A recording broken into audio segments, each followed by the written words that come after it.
Now we move to the next panel, which is Innovation and Freedom of the Press. This has been a nice introduction to this. And the panelists are Mr. David Horowitz, the founding editor of the Times of Israel. I think the first paper, I call it, but it's a media outlet that's based mainly on, or only on the digital media. Ms. Deidre Debke, she's the elected president of the Overseas Press Club of America. Ms. Michal Shilor, she's founder of O2O2, she'll tell you about it. And Ms. Maaike Blok, she's the media strategist of The Correspondent in Holland. And the moderator is Sarah Tuttle-Singer. She's the Times of Israel news media editor. Ladies and gentlemen, please.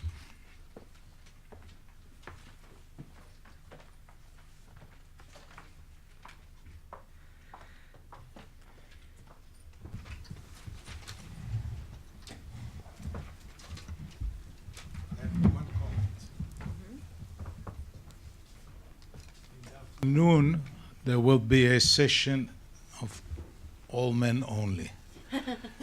So I want to preempt remarks and say we took, look at the day in general, okay? Agreed? Okay. Thank you. Worst case scenario, he can come and explain everything that we've said, so that works too. Mansplain. Wait. This is on. Can be far away. Is it? Yeah. Great. Well, it's an honor to be here. Thank you for having us at this panel.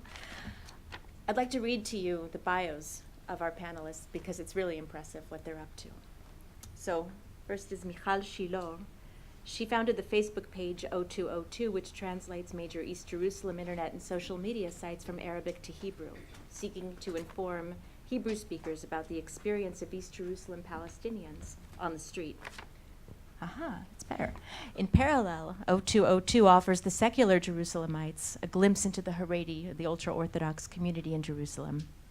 This is David Horowitz. Full disclosure, I work for him, and I work for Times of Israel.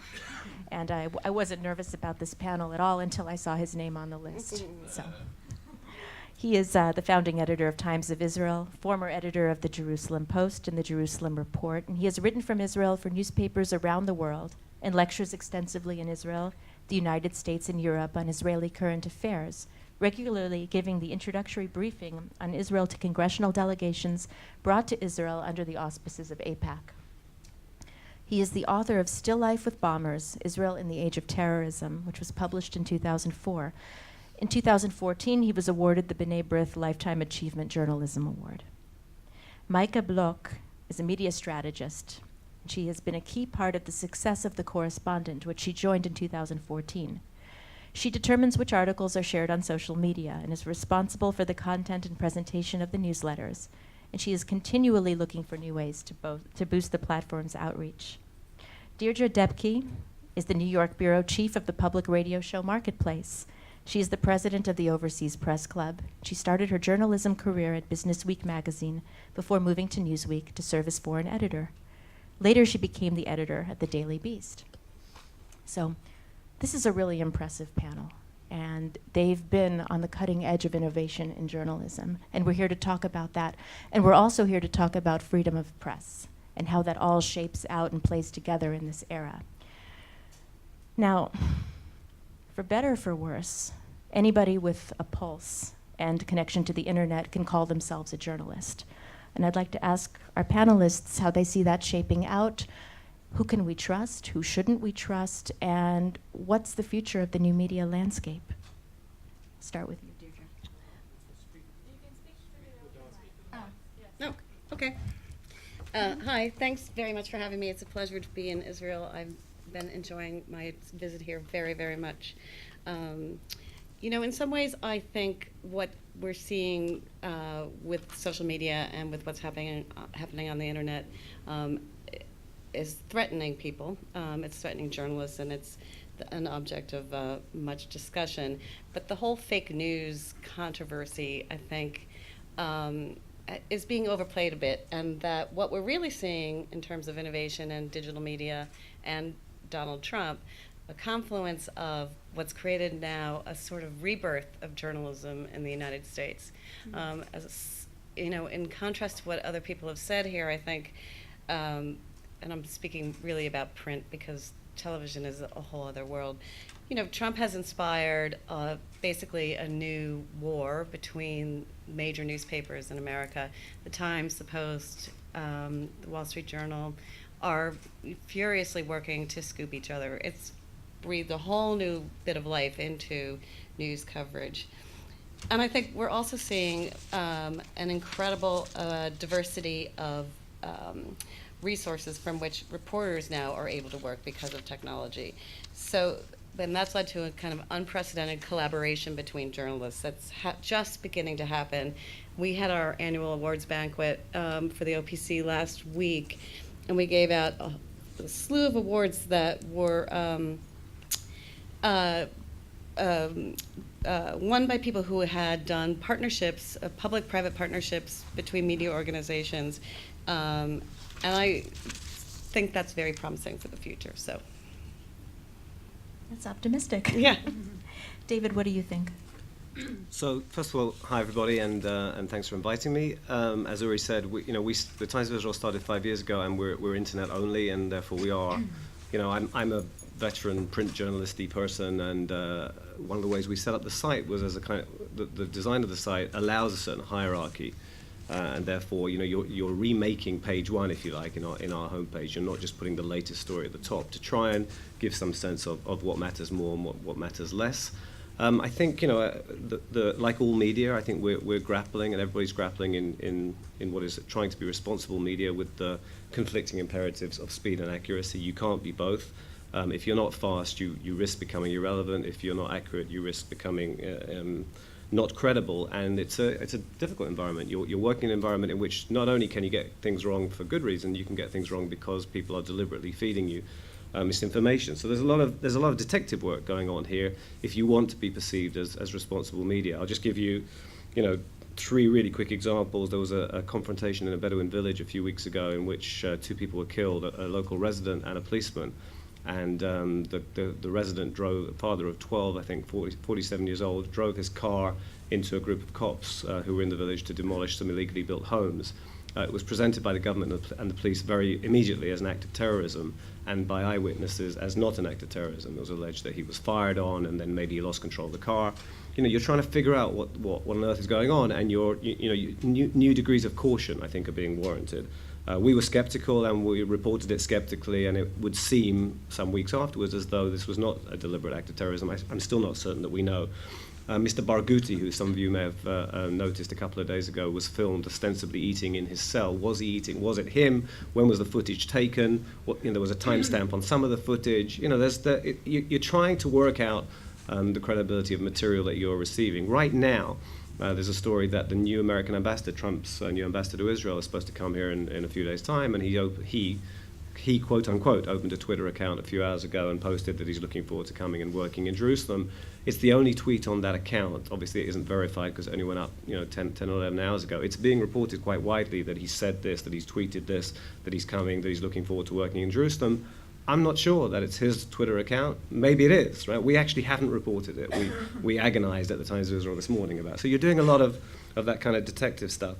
We started live blogging at the Times of Israel, live updating, if you like, at the Times of Israel in the peak readership hours of our website, because it takes 20, 40 minutes to put up a half-decent story, but it takes 10 seconds or 20 seconds to put up a one sentence that Erdogan said something very nasty about Israel and so on. You get the idea. And that we sort of had to do because of the demands of working in this environment. I've got a lot of other things to say on questions that this is not specifically addressed to, but I will say, since you started talking about fake news, and I think journalism in Israel is in a little bit of trouble. Most of you were here last night talking about that layer between the leadership and the public, and without that layer of independent and capable journalism, the debate is short, superficial, lacking in reason. I'm paraphrasing what Dan Meridor said, and I think we are being compromised and squeezed out. The Prime Minister doesn't give interviews to serious Israeli journalists on the whole, if he can avoid it. Parts of the Israeli media are compromised by political influence. Other parts of the Israeli media are compromised by ownership influence. So I think this is a pretty difficult period, and I think it's the economic challenge, which is why some of the things that I know you've been doing, and some of the stuff that Sarah does for us at the Times of Israel, they're very important. If journalistic enterprises cannot sustain themselves economically in a way that enables them to be independent, then they are more vulnerable to being compromised by the business forces or political forces. And I think there's a lot of that going on in the Israeli media. Michal, what do you think? So I'm gonna say something probably not very popular in this room. But first I'll explain maybe who we are and what we do at 0202, Points of View from Jerusalem. We're a website and a Facebook platform that gives you the different narratives of each part of the city, so East Jerusalem, Ultra-Orthodox Jerusalem, and very soon also West Jerusalem, translated into the 3 different languages, so Hebrew, English, and Arabic, so everybody in the city can understand what our neighbors see and hear. And the reason I'm going to say something unpopular is because we don't fact-check anything. We don't verify anything. The idea that we're coming with is that people are getting news, whether it's official news or whether it's unofficial news, like Facebook posts and like Facebook celebs who are posting things, and organizations and schools, and basically anything that you get online is all coming in the form of information to you when you're looking at Facebook or whatever other platform you're using. And whether it's real or fake, whether it's fake news or something that's been verified, it changes how you're acting and how you're thinking.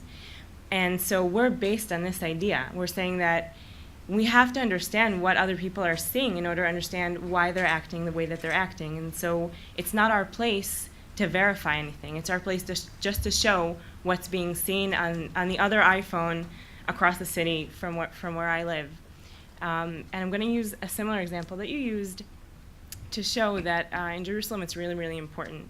During the waves of terror that we've had here, a few months, where the last few years it's been once a year, a couple of months of more intense terror attacks.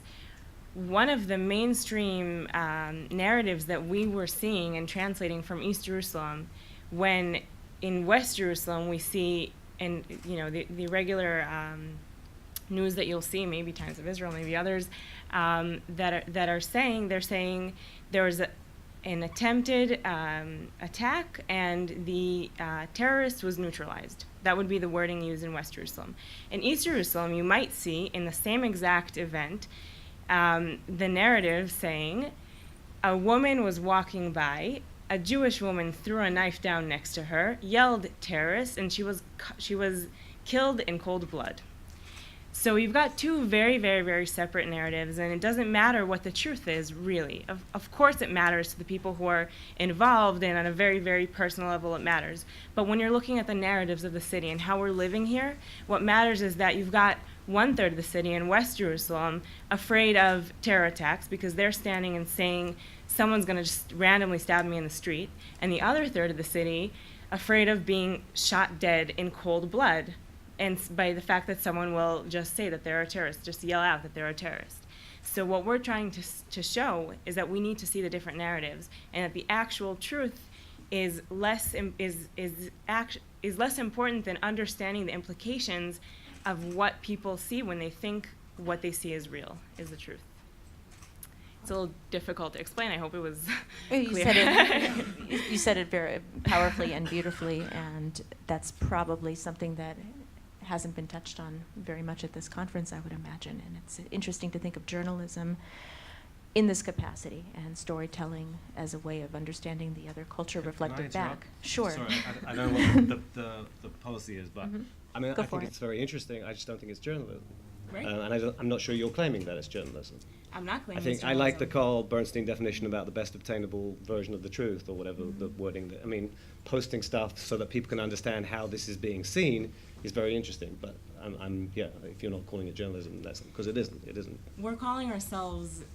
We're not using the word journalism, but we are using the platform and the idea that it is news this is news that's being seen on the other side of the city, and we have to see what that, we're translating journalism, but we're not necessarily doing it. I mean, journalism's job would be to try and work out what happened. Was this woman attempting a stabbing, or did somebody throw a knife down nearby and get her shot? Right. It wouldn't be good enough to just say, well, this is being reported. But you've got official papers in East Jerusalem saying that this is what happened. Oh, and I so also- they're journalists, and Well, that's what they're doing. If they're not making a scrupulous attempt to find out what happened, they're not doing journalism either. But perhaps they are.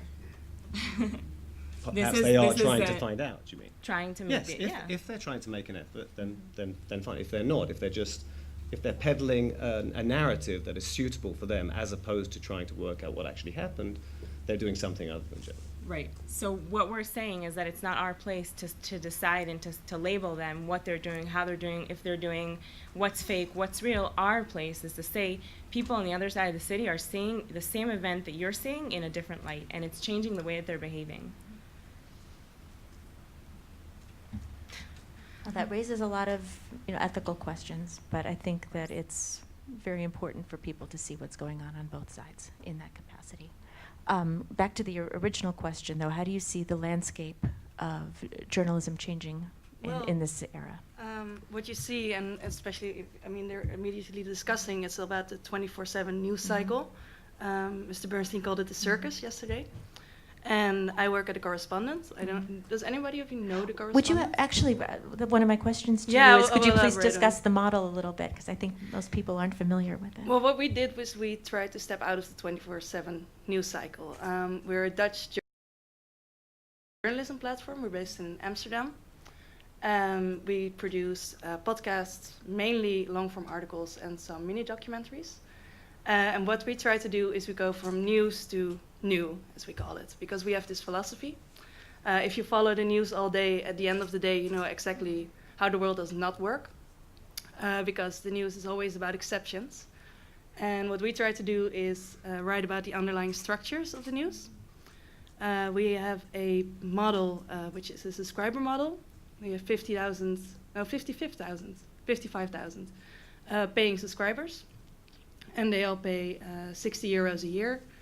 We don't have a paywall, so everybody can access our articles, because we think it's important that we reach as many people as possible, and the people who do decide to pay for our product, they really want to engage, because that's besides the philosophy of going from new to news, is our main goal is engage with the audience and use their expertise to make our journalists work. So at every start of every article, we ask our readers, do you have information? Do you have sources? Can you tell something about this? Do you have questions that you want to be answered? And that way they really engage with our platform and with our journalists. And because we break out of the news cycle and go more and give more context and try to do it in a way that readers really want to engage with it, we made a platform and we're moving to America. So that's what we are doing. I want to touch on something you just mentioned. When you have this collaborative model, how do you make sure that the information your journalists are getting from the readers who are engaging is accurate? Well, that's their job. Okay. It's their job to filter and to make sure that the journalist checks out and that they don't just put anything somebody says online in their article, but they just use it as background information and start working from there. Okay, so it's like a source model then. Yeah, it's in a that source sense. model. Yeah. Okay. I think on that question, the Panama Papers, which I mentioned just a moment ago, is kind of a brilliant escalation of this model. What they did is they received this cache of 11.5 million documents. They estimated it would take 10 years for one news organization to go through it. So instead of trying to do that, what they did was, using sophisticated technology and data sharing, they contacted 100 news organizations in 76 different countries, and 370 journalists got this download. And everybody then focused on the part of the Panama Papers that concerned their locality. And by outsourcing and sharing this information, they worked collaboratively to, break the news of what was happening in terms of illegal trading in banks and et cetera. But they won the Pulitzer, and there was not one leak from any of the organizations that were involved. The story only was leaked by the government of Russia, tried to get ahead of it because they knew what was coming, and so they began a defensive reporting. So I think that's an example of, you know, how technology and how journalism is changing in a way that can be very, very effective for the reader or the audience. It's not, though, that's not a 24-hour news cycle kind of thing. And that's where the challenge is. On a big project like this, it's great. Yeah. And it's wonderful to see collaborations between different organizations. Right. But that brings me to another question, and not to freak all of you out or depress you, but many journalists get warnings on Gmail on a regular basis that government-backed attackers are trying to access our accounts, and we're told to take special security precautions like enable two-factor authentication. Thank you. And change our passwords at regular intervals and all of that. But this is going to continue, I think, at a much larger rate, and it's alarming. And when you have these sort of collaborative models where you have journalists from all over the world working together on sharing information, I'm going to ask all of you, but especially Micah, I know that you're very involved and you're at the forefront of this. How do you keep information safe, not just your sources protected, but also your own personal life out of harm's way from people who will use it against you if they can? Well, we have two journalists working at us. They wrote a book. It's called You Do Have Something to Hide, because everybody always says, oh, no, I don't have anything We to all hide. have something to hide. And we're lucky that they're at our organization, so we were forefighters of, we have to protect the journalists that write for us. We did it in a number of ways. We used two-factor authentication. We send encrypted messages. It is always possible to email our correspondents with an encrypted messaging system. We have one computer on the news floor that has never been connected to the internet, ever. And it's even, if you look at it from outside the window, you could never see the screen. It's really protected, and we use it to store classified information that we don't want to leak. But we also involve our users. We don't use Google Analytics. We don't track our users. And that's really hard for me because I love Google Analytics. But we really try to get people aware about in our articles and in our actions that we really care about privacy, and it is an issue. Especially we have Sarah Kenzie here working for us. She's an American journalist, and she writes about Trump, not in a very nice way. And she writes for us, and she likes writing for us because she knows that what she writes with us is safe and will be stored, and what she talks about will be private.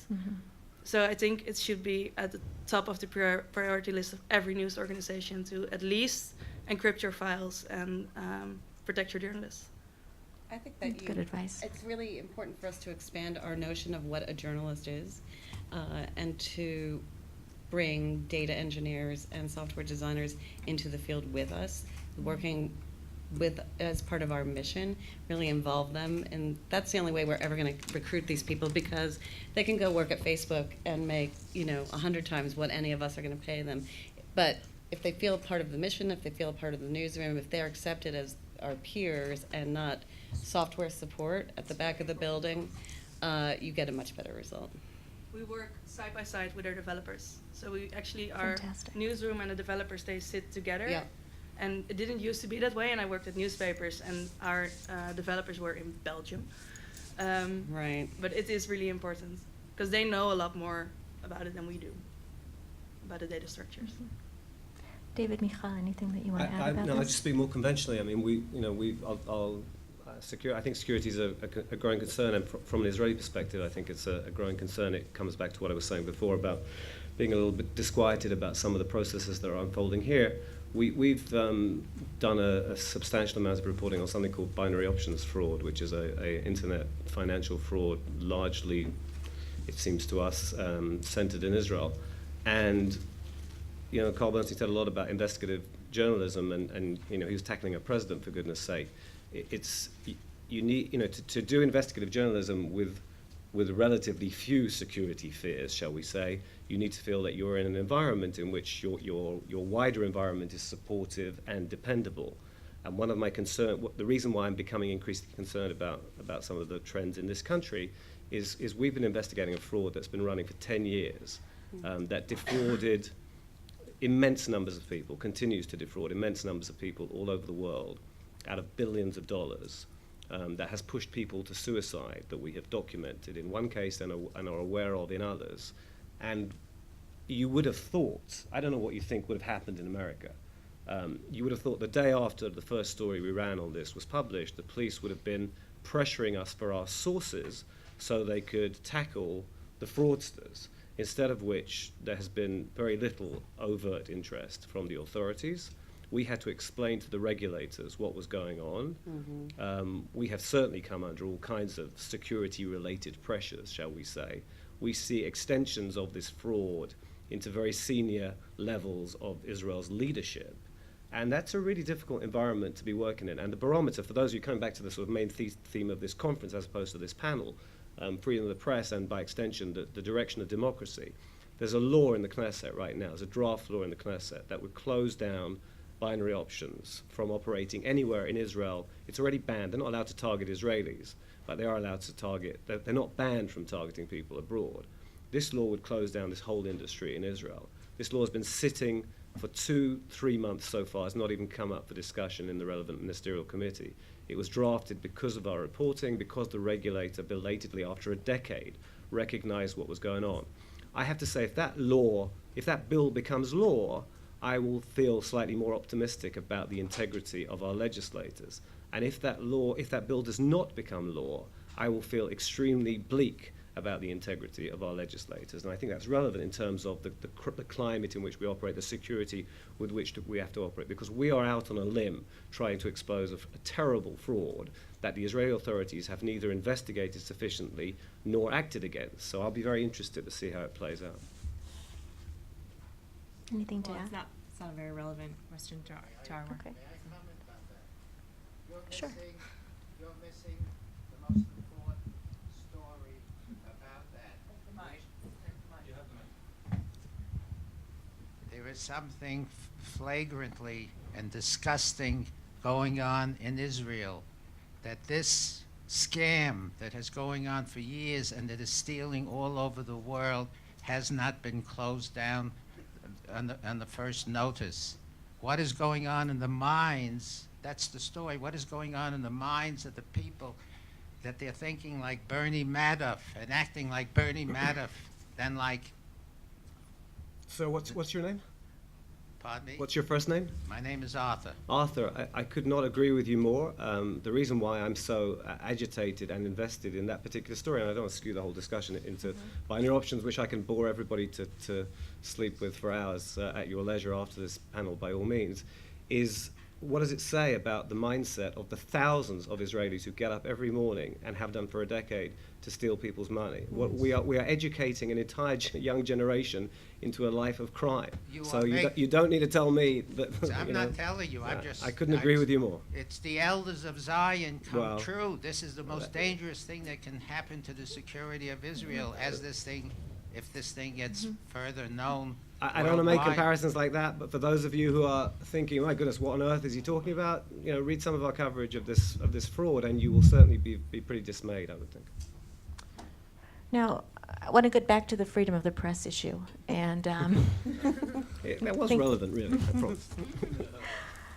Freedom House recently issued a report in 2016 downgrading Israel's standing from free press to partially free press. And I'd like to know if Michal and David feel if that was a fair assessment, and if so, how does it impact their work? And then I'm going to take this out a little bit further and ask Deirdre a question and Mike a question along these lines in a moment, too. You should go first, please. I mean, I don't mind, but by all means. So we're only on the scene for 2 years, so I haven't really gotten to know much, at least in depth, as much as I know today about journalism in Israel. I do think that Facebook is playing a really, really important role in what we do, which again, we can argue if it's journalism, or not argue and agree that it's not. But I think that Facebook, as a result of things that are happening in the press, is really an important tool both in West and East Jerusalem today. Because there's censorship, whether it's official or not official, and whether it's social or from the media, there's censorship on both sides of the city, on all three sides of the city, really. And the reason I think that what we're doing is interesting and is working to build bridges is because it's giving the voices to the people who don't feel like who don't want to go along with that censorship and don't have to go along with that censorship. And of course, it's also giving the point of view of the people or the official narratives that are being put out through the with the censorship on them. So we're able to bring, because of Facebook, and if we're talking about innovation here, then we're able to bring a very wide view of everything happening in all three sides of the city. Again, with things that are maybe more provocative or less provocative, and more security-oriented and less security-oriented, more social things that are happening on all different sides. So the censorship issue for us is not so much of an issue, but I think that what's happening as a result of it is giving us more information and really helping to build bridges between the different sides of the city. Okay, so I'm glad you asked me the question, and I'll try and speak briefly. I'd mentioned before that, I think personally there's a great deal of brave and feisty and courageous and independent journalism being done in Israel. But I think that and I'm not really usually a big alarmist, complaining person, as some of you who know me may know, but I am increasingly troubled.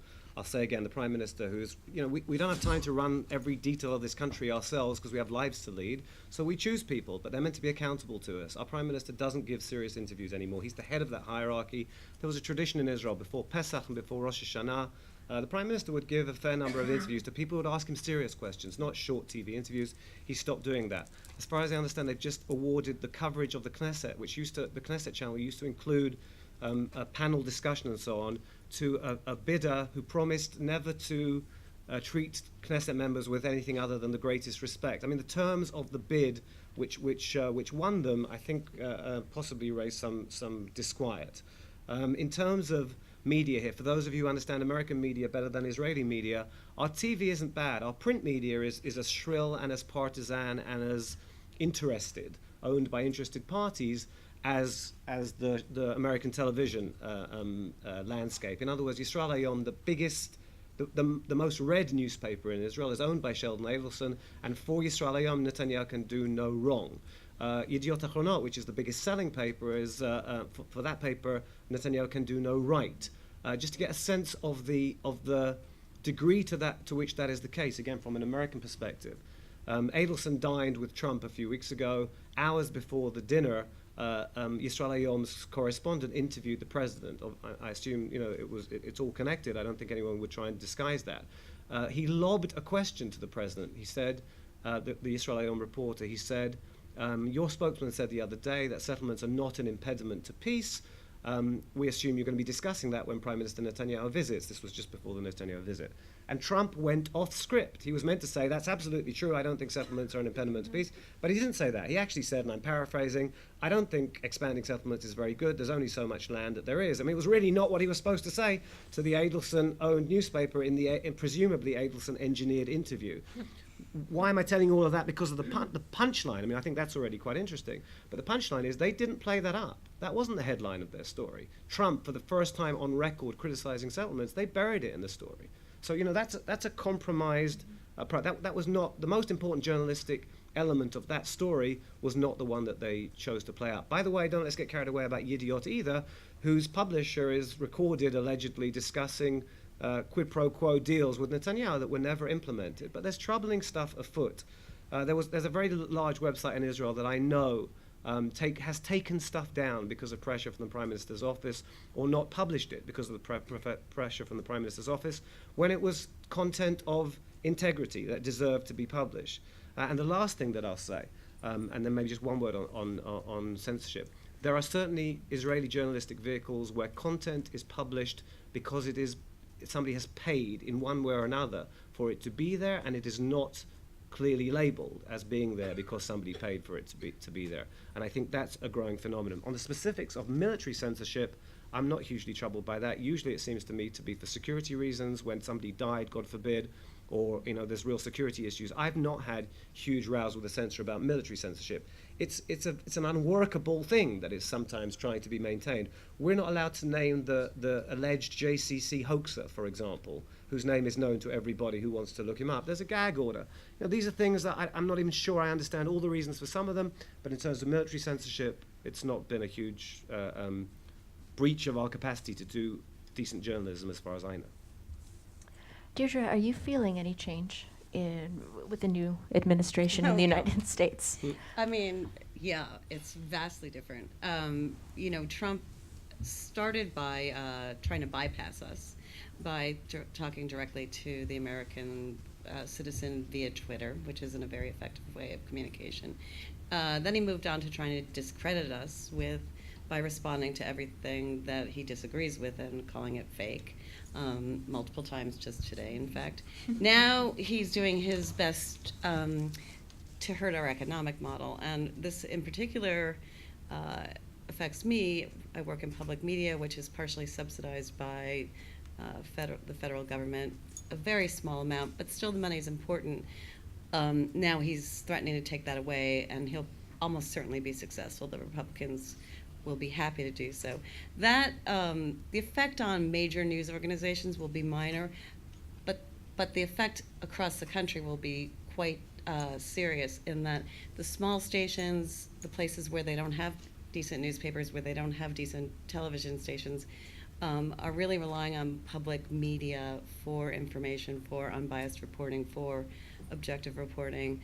Those stations won't survive a shutdown of the public financing for media. So that will be the next crisis that we face. And this sort of the ecosphere with people living in these places where they're already isolated from the coasts and not listening, just listening to each other is already a serious problem that resulted in the election of Donald Trump. So it's an effective strategy for him, though. I never thought about it that way, so it's very interesting the way that you put it, and I guess we'll be seeing more of that if this continues. Yeah. Michal, Micah, this is a question for you, but something that Michal mentioned about Facebook being the catalyst for all that she's doing. I'm curious what models of social media you're using that you find most effective in keeping the story safe in a way, and also one. disseminating the information. On the one hand, you can see you benefit from Facebook very much. We also benefit from Facebook very much. Our reach every week is about 2 million people. We have a country of 16 million, so that's pretty good. Wow. Our articles go viral a lot. We get a lot of subscribers. But still, I hate Facebook. I absolutely hate their model. Same with Google. It's the fact that they sell the data of their users, and you're not a user on Facebook. You're their product, and they can do whatever they want to do. So we use Facebook like they use us, and we publish our articles there. But then we try to get them on our own platform. So as soon as somebody comes from Facebook on the correspondence, we ask them sign up for our newsletter, follow our correspondence, maybe join, get their email address, that's the most important thing, and get them off the platform. I was the social media editor at the correspondent before I did my current position, and my mission was get off of Facebook. With everything we can, get off of Facebook, because it's a wonderful tool to connect people and to make voices heard. But we want to take that to our platform because we don't trust Facebook. The fact that they can change their algorithm. Right now we have a lot of people who click on our articles via Facebook, but they can decide, okay, well, we'll tweak the algorithm and you won't see anything of the correspondent. And they have such a powerful role in the current media landscape.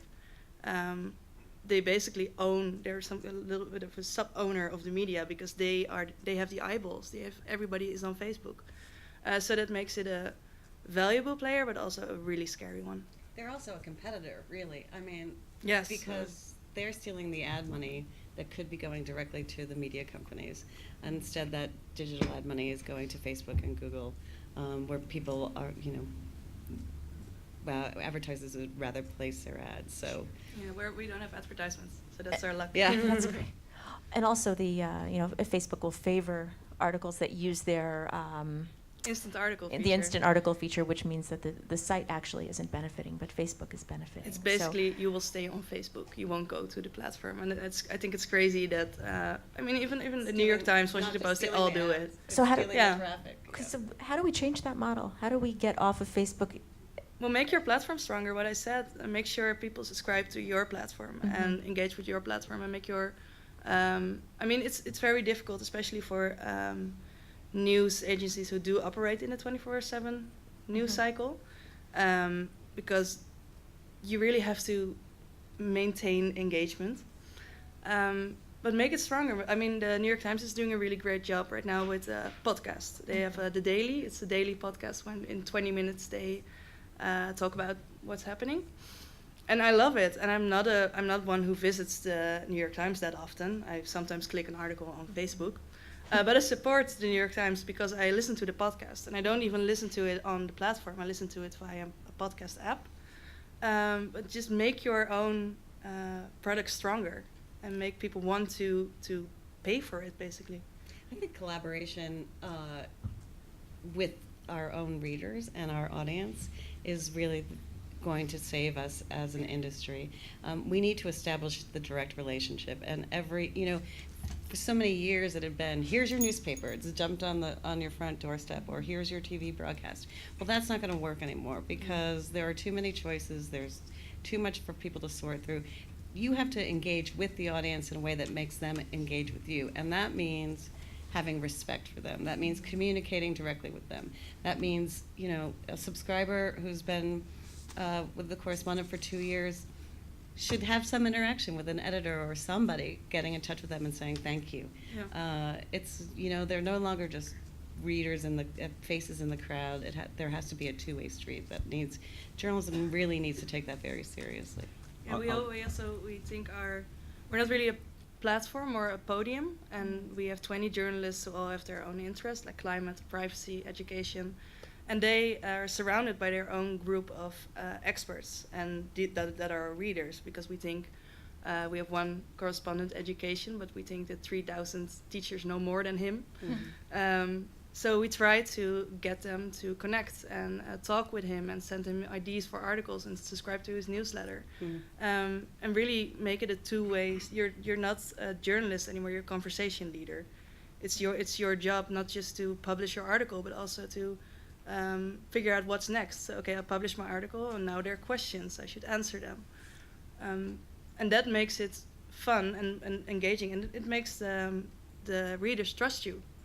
And I think that's really important in a time where nobody trusts the media anymore. I just want to say, when we started Times of Israel, the person with whom I conceived it suggested that we have a blog platform which would allow readers basically to post on anything that they thought was interesting, and that added some value to the conversation, shall we say. And one of the reasons why the site worked, I think there are 3 reasons why the site worked, and it's doing pretty well. It's killing me because it's 24/7, but it's doing pretty well. We do breaking news and we do original reporting, but the blog platform is definitely the third of the 3 legs on which it rests. And we have thousands of people who blog, and they blog across the spectrum, and they provide pearls that we would never think to commission from about aspects of life that we don't know about or would never have been exposed to. It's been an incredible thing. But it's very important to me to distinguish between reader-supplied content and traditional journalism, and without disrespecting other approaches. And I think there's room for lots of approaches. The reason why the Times of Israel works and functions in the way that I've tried to make it function is, I think, on Israel, for example. I'm sure that Carl Bernstein would say the same thing about America, and probably you would as well. I think traditional journalistic goals are critical to the functioning of a democracy. If you read the Times of Israel, I hope you will get a good sense of there's no such thing as pure truth, there's no such thing as absolute objectivity, but we are straining to try and give people a good sense of what is going on here. We're not perfect by any means, but we are seeking to give people, and then they can weigh in, and then they can add, and then they can interact, and then they can, I think it's really, there are demands that the modern era and the internet era makes upon us, and we have to maintain readership and grow readership, and we have to be financially viable and so on. But the imperative of robust attempting to be objective journalism, I think is crucial. And I think if we're in a period where journalism is challenged and traditional in terms of enabling people to understand what is being done on their behalf by their leaders and other aspects of what we do, that's really problematic for democracy. Never mind that it's problematic for journalism and so on. You know, we in this country, and then I'll shut up again. You know, there is no built-in term limit, right? Our leaders can go on and on and on. The old adage about power corrupting is you know, that adage is still around because I think there's a great deal of truth to it. You need a free media that is keeping watch on the people who are running the show because you actually have lives to lead. And therefore, these are huge stakes that we're talking about in an environment where it's very, very difficult, in an environment where attention spans are shorter, where people are less prone to challenge their own opinions. They're less prone to look for content that they disagree with, where nuance is disappearing. These are profound challenges that we are dealing with. Sure. First of all, I've heard this at the conference a lot. The difference they make between traditional journalism and new journalism or digital journalism. I would like to change that conversation to quality journalism and bad journalism. Because we are digital, we are new media, and we are quality journalism. We all have quality journalists working at us. So I think it's a pity if you disqualify new journalism and you have new journalism and traditional journalism is good. And I think quality journalism is a better way to say it. I'm fine with that. I think you're absolutely right. Thank you. And again, I'm running a website. I'm sure. a broadsheet No, I newspaper. think it always That's bothers fine. me when at conferences and they say, oh yeah, and you had the newspapers and then now you have the internet. It's No, it's an incredible tool Yeah, for doing quality journalism. I'm fine with your definition. okay. Well, that's what fine. I am. Yeah. Okay. So along with being innovative, one thing I really see in common with all four of you from your different backgrounds and your in your different missions is that you really are mission oriented. You seem really passionate about what you're doing and very moved by what you're doing in all your capacities. And I'd like to switch gears and hear from each of you on how that began. Why are you up 24 hours a day doing this, David? And what drives all of you in what you're doing? So why don't we just start that way? Okay. Well, I mean, we have this maybe rather grandiose mission statement at Marketplace, which is that our aim is to raise the economic intelligence of the citizens of the United States in order to promote democracy. And I feel passionate about that mission right now in the political environment in which we're operating. Okay, so very briefly, I was a very bad high school student. Anybody here from Britain? I mean, they have, yes, there's a couple. There's O and A levels, right? At 16 you do O levels, 18 you do A levels. I was terrible. I did very badly, and I don't know what I was going to do. I saw an ad for journalism school, and in the first week there, it was like, wow, this I can do. So it was like trying to, I mean, I might have been delusional, but that's what I thought. So that's all I've ever done. And then in Israel, where the stakes are so high, I'm very committed to try and enable people to understand what's playing out here. And it's certainly not good for my health, but I think it's really important. And we have wonderful people at our Times of Israel thing who share, it's not just me and it's not just you. There's a lot of, very serious people. So I'm going to take you back to the summer of 2014 in Jerusalem. That's the summer that Operation Protective Edge in Gaza is happening, and the three boys and Muhammad Abu Khadir are all kidnapped and murdered that July. And I will confess that I'm still a student in school, and I was studying for my finals in my first year of school. I lived in, I don't know how much you've seen of Jerusalem, but I lived pretty close to where we are now, pretty close to the center of town. And studying for this exam the next day, all I heard in the streets were groups of maybe 40, 50, 60 young boys yelling death to Arabs in the streets right after the three boys were kidnapped and murdered. And I was like, I can't be living here and studying about how to make Jerusalem a better place, hearing this outside my window.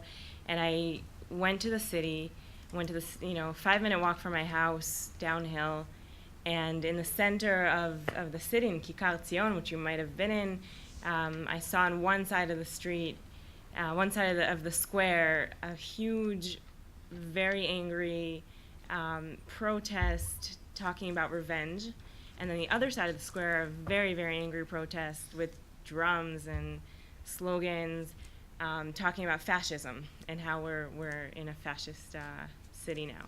So with a group of friends, we sat down in the middle, and we said, this isn't the way that we want to grieve what's happening in our city.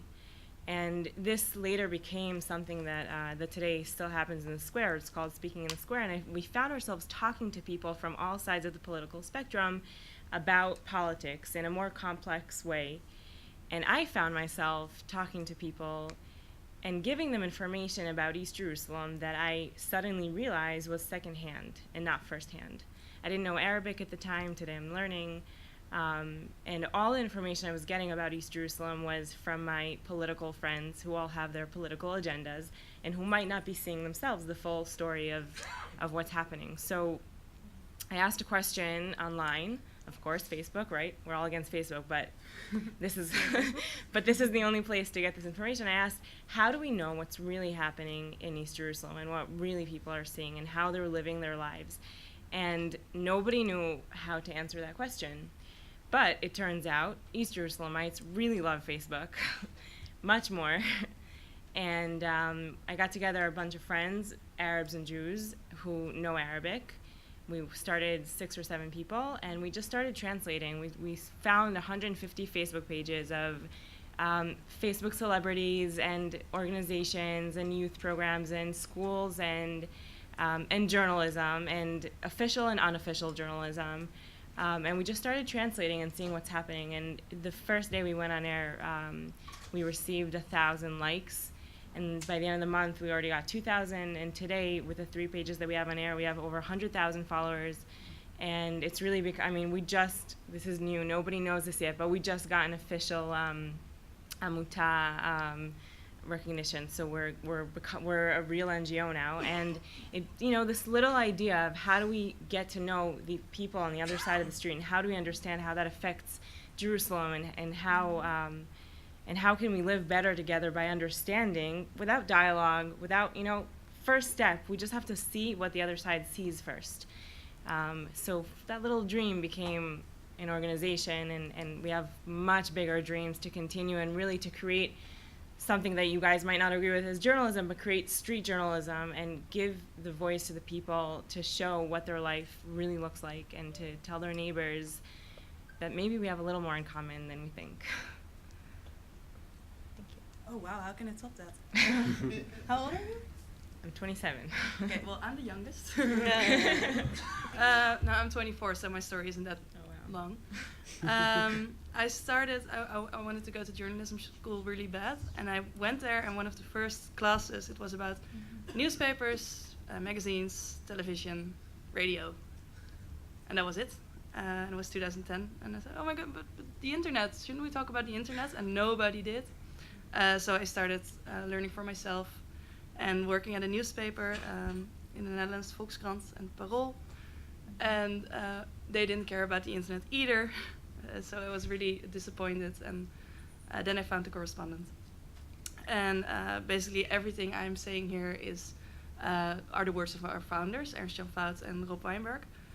They are the publisher and the editor-in-chief. And they really taught me everything about how you can run a website. And that's what I really, really believe in The Correspondent's mission. We have a manifesto.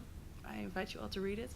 And I think it really could be the solution for journalism in the future. So that's why I'm so passionate about it. Now, speaking of the internet and the beginnings of the internet, you, Deirdre, were at the forefront of that. You launched Newsweek.com. And you were reporting during September 11th online. And can you tell us a little bit about crisis reporting then and how you see its evolution? So Newsweek has There's no Newsweek people here right now. Newsweek had this great tradition of. And nobody's writing anything down or tweeting Off the anything. record. Oh, I or- don't care. Had a tradition of when you were on maternity leave, they take away your job because you're out of the building, so they can somebody else can steal it. And I was a foreign editor, and I was actually traveling in quite a few conflict zones. So with the baby kind of screwed that up, and they said, "So why don't you go run this thing? It's the internets or something." And I thought, oh God, okay, I hate technology. So, but what I realized was they had just turned over to me an incredible publishing platform that gave me the ability to, at any moment in time, reach millions of people around the globe. And I had absolutely no adult supervision because they couldn't have cared less about it. So they gave me money, they gave me this thing, and we created this incredible website. Our first real test was the 2000 election.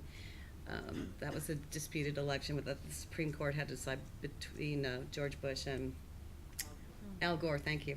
It all blends together, and you know, we reached people, and people really got engaged with the internet because of that story. But then on September 11, we were the only game really in town.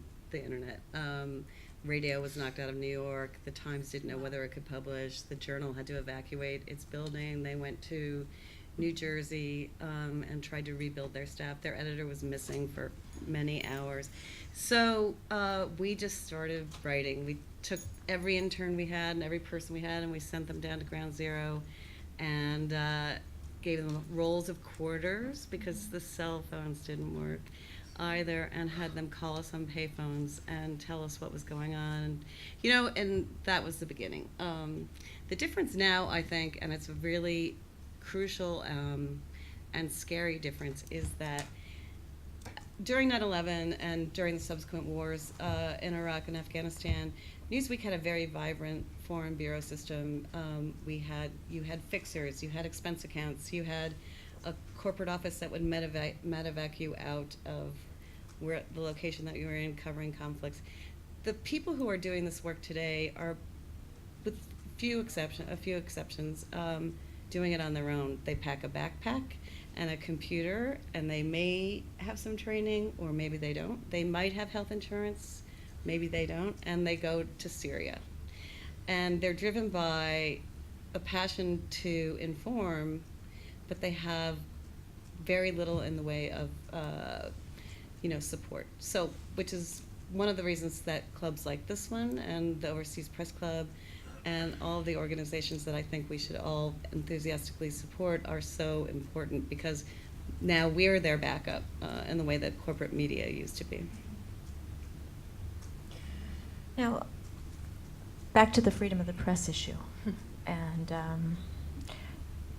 Times of Israel has a donor, and the correspondent is crowdfunded, right? Yeah, we were crowdfunded. Yeah. So I'm curious how you maintain journalistic integrity and given these models, how Well, you what we balance all did of is that? we it was in March 2013. We opened the crowdfunding, and our goal was we wanted 15,000 people to pay €60 so we could start the website. There was nothing then, and we got lucky. We went on national TV, and we got the money within 8 days. It was the biggest success in crowdfunding, in journalism crowdfunding, I believe, until now. So we've been backed from the beginning by just readers, by just individual supporters who didn't even know what they were paying for. We do sometimes get money from the Democrats, the Media and Democracy, and I think there's some government funding, but we're very strict in all our policies. We say, okay, it can't be there can be any ties to the government, or you can't expect anything from us. But that's only about, I believe, 1.2% of our total finance budget, so that's very small. But how do you make sure really that they don't expect anything? I mean, it's great to put. And Make I'm sorry, and I'm contracts. pushing a little on this because I think this is You have to make contracts. crucial. Okay. Yeah, you have to just make really good, how do you say, terms of agreement. before you accept it. Okay. And don't accept the money. If we don't accept money from Google or Facebook, they want to give us money. Facebook wants to work together to for fake news, so we can work on fake news. We don't do that, and we don't take money from Google. They have really big how do you say, fundraisers, funding for journalist projects. We don't take it. I see. Yeah. And what? Yeah, the Times of Israel doesn't have a donor. The Times of Israel is a business, and it's owned 50% by me and 50% by a Boston-based businessman named Seth Klarman, and he has no role in our editorial operation whatsoever. And you can take my word for that. I agreed to take his money on condition that he has no role in our editorial, and we've been going for 5 years, and he has been supportive and utterly non-interventionist, and it wouldn't work otherwise. And how's And Marketplace? that's a bit of a miracle, but Oh, it's- Yeah. that's the way it is.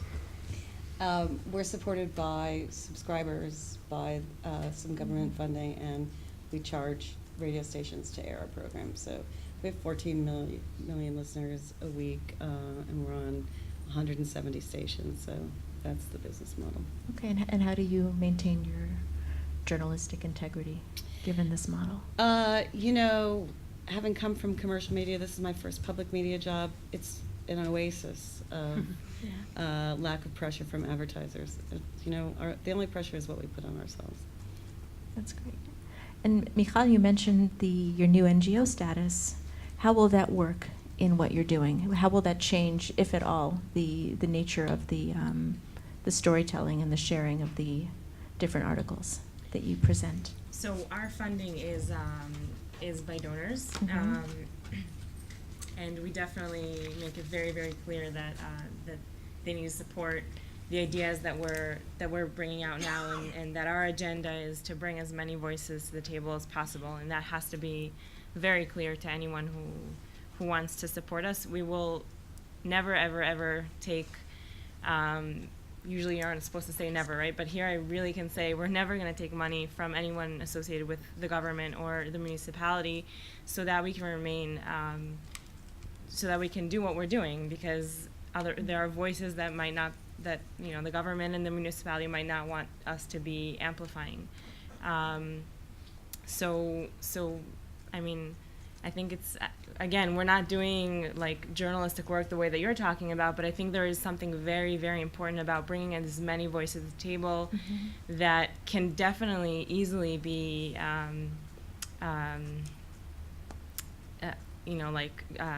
forgot the word, like taken away from us if we aren't careful. The fact that we're able to bring right-wing and left-wing views in one platform is pretty, I think, different on the scene, especially on Facebook, where we're all in our little bubbles. Can I say one more thing about it? Sure. Well, we're talking about freedom of the press at this conference, and I think you're talking about ties with the government. We don't have advertisements, and I think that is really important. We don't have branded content. We don't rely on sponsorship deals with big organizations, big companies. And that's also a form of press freedom, when you're not reliant on big companies. And you see it everywhere. In England, you had the Daily Mirror, and they didn't run a certain line of articles because they had a big sponsorship deal. And I think that's also something to think about when you think about press freedom and integrity in this day and age. Now, I'm going to ask you all one more question, and then I want to open it up to anyone in the audience who has things to ask. One piece of advice for journalists who want to maintain integrity, authenticity, speed, accuracy, your best piece of journalistic advice, essentially, in this climate, in 140 characters or less. I know some of you are tweeting. So. Educate yourself about the rules of journalism. I mean, one of the biggest problems I find in managing newsrooms is that kids coming out of school don't really know what the rules are. So join a press club and figure it out. Yeah, I don't have a 140 character piece of advice. I think obviously the more you know, the more you are able to judge the accuracy of material. Go out. I mean, there's no substitute for seeing stuff for yourself. We say it in all sorts of contexts, but it's really, if you've been there and you've seen it, then you know that what you're going to be passing on is accurate. And if it's not something that you have first-hand knowledge of, it's going to be harder for you to do that. I would just encourage, I mean, I don't know, outside of this room, I hope lots of people want to go into journalism. We have, the capacity to sort of recognize what's important, what's less important, and to sort of structure material, and the capacity to, to write in whichever is your country's language competently. I think that's a dying. I don't know what you're finding. Yeah. I mean, finding, people who can construct A sentence. nicely presented material is, that's a huge advantage if you want to succeed in journalism. So as not a journalist, I would say be aware of the implications that you have to the work that you're doing, because you're affecting a lot of people. And I would say to try to remember that people are reading what you're writing holistic, or seeing what you're publishing holistically with their worldview and their narrative. And that means that they're not reading your words, they're reading your words in their context, which I think really changes our reality when we really understand that and work with it. I think build an audience of people who are invested in your stories, and make them help you create your stories. And to do that, start a newsletter. It's really simple, but it works really well. Great advice, thank you. Now, questions. Let's start from the bottom and work our way to the top. Micah.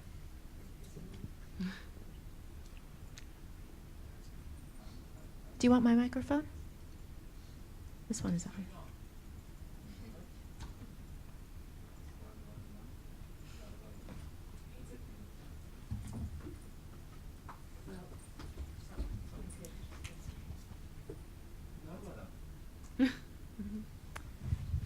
Okay, I think that works, now okay. it's on. Thanks. Micah, could you explain a little bit more about your comment of Google changing their algorithm? Do you think that they specifically watch a publication like yours, and when they see a certain number of people following, change it so that you can't have your people? No, I don't think they focus it on publications especially. I think they focus it on media as a whole. They just think, how can we keep people on our platform, and because that gives them advertising revenue. So they constantly tweak the algorithm. So what you see in your timeline, you always have the option of 1,500 articles, but you only see 300. So they filter. And the way that they filter is really important. And if they find out that if there's more of your friend stuff and less of media stuff on your timeline, they will focus on your friends because they think that will generate more money for them. That's what I found pretty scary. So it's not that they will target the Correspondent or the Guardian, but you do see sometimes when they tweak the algorithm, that from BuzzFeed to us to the Guardian to New York Times, we all drop. We all drop in reach, and it's so significant that you can say, oh, well, they tweaked it. So every 3 months they tweak it, and we immediately experience it, and that is the power that they have. Unless you put money in behind articles, and then they bump you up again, but that's because they're making money. Yeah, but that's even scarier. Right. Don't ever put money in the articles, because then they know that you will give them money, so they will your organic reach will go down because they think, oh, well, they pay. Mm-hmm. Let's just stress your question was about, you said Google, but you meant Facebook. Yeah, you meant Facebook. No, so that's okay. So let me just add on I don't know, this is a really dangerous thing to say. I would just be slightly wary of Google as well. I'm putting this really delicately. And I will say that there are ways to game Google, and that there are people who are very good at SEO who can game Google. And deep in our psyche already is this conviction that, well, I'll Google it, and whatever comes will be some kind of pure and somehow full of integrity ranking of the importance of material. It is not. I would just be a little wary of that. And really, again, I could elaborate a little more, but maybe.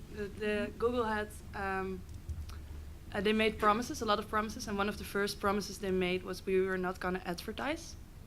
So that's about it. They broke about 17 promises since they started, and it started with advertising. Mm-hmm. And that's their whole model. So Google is evil.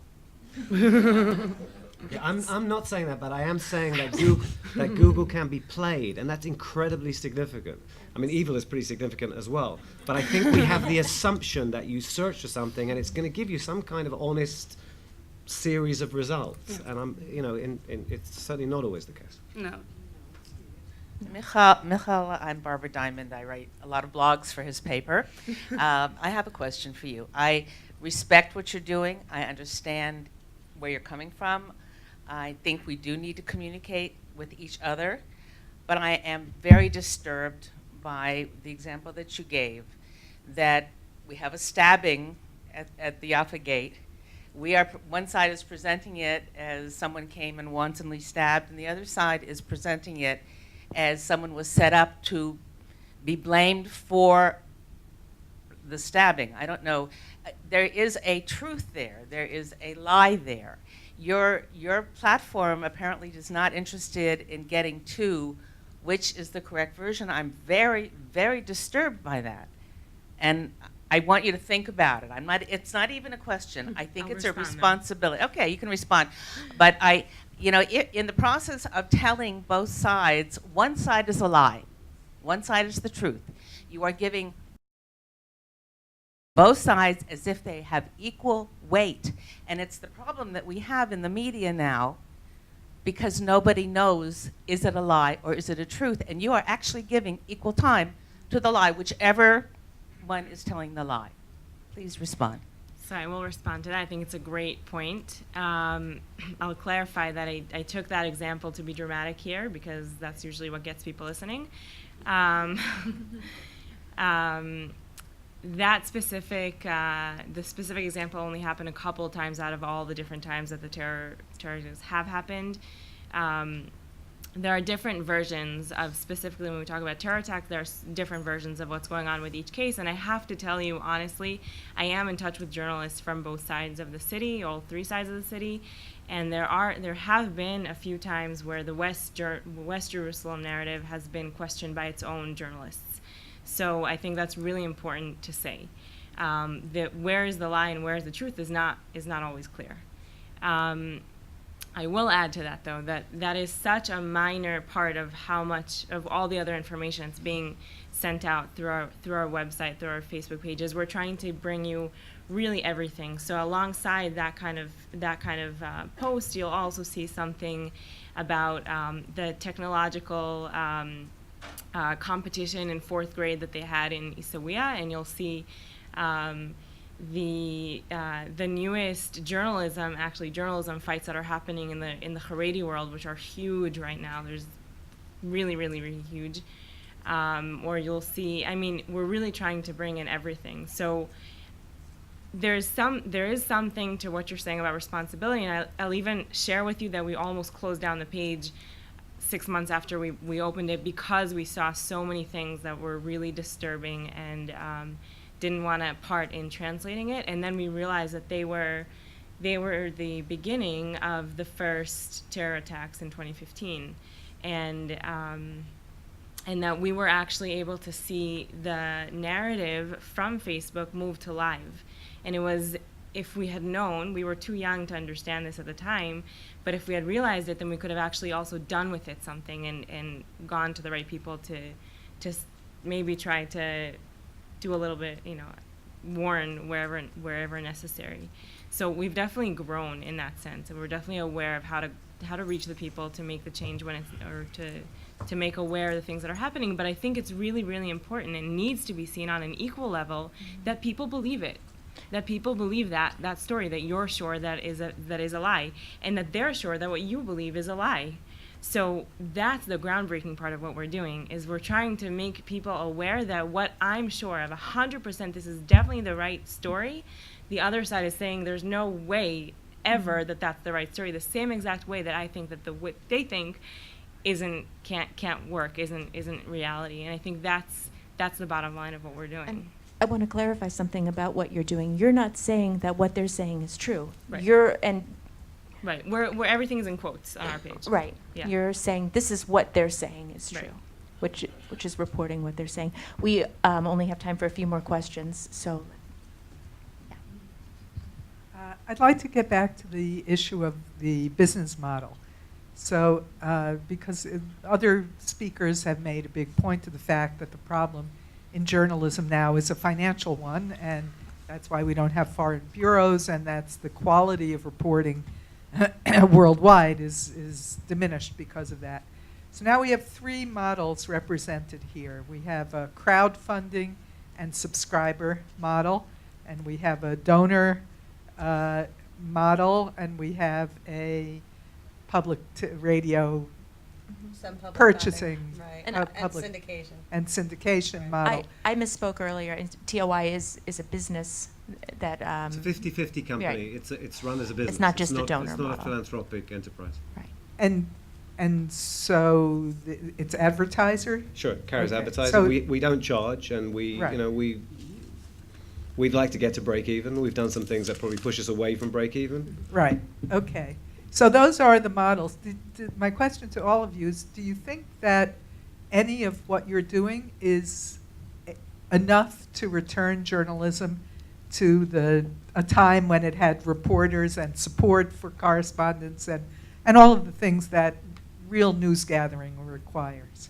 One of the reasons I'm really optimistic about the state of journalism in America is because we're seeing this new business model, which is the collaboration between established media and grant-funded foundations, foundation-sponsored media. So these are things like ProPublica, the Pulitzer Center, Ground Truth, the International Consortium of Investigative Journalists. That's working really well. Those groups are now working with the New York Times. They're working with others to produce journalism, and I think that there's really the idea there is going to catch on and spread globally, and I think it's really important. I think we need to wrap up if it. Okay, I'll tell you. Sure. Well, we are currently investigating if our model will work in the United States.